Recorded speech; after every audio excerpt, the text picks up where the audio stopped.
So, paano ba ang tamang top dead center ng magneto? Okay? So, ito, kala ng bata natin, naka 0-0 na siya. Okay?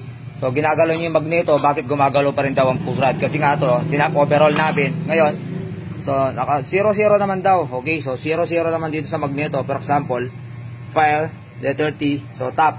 Ayan po. Okay, so naka-top siya. Pero pag ginagalaw mo itong magneto, bakit gumagalaw tong mga push rod?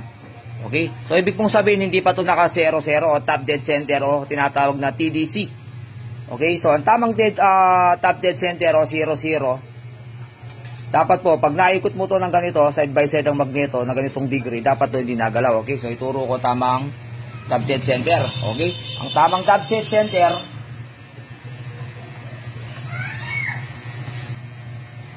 dead center, po, dapat to, pag naikot mo, hindi nagalaw ang push rod. So, ikutin natin yung magneto, isa pa.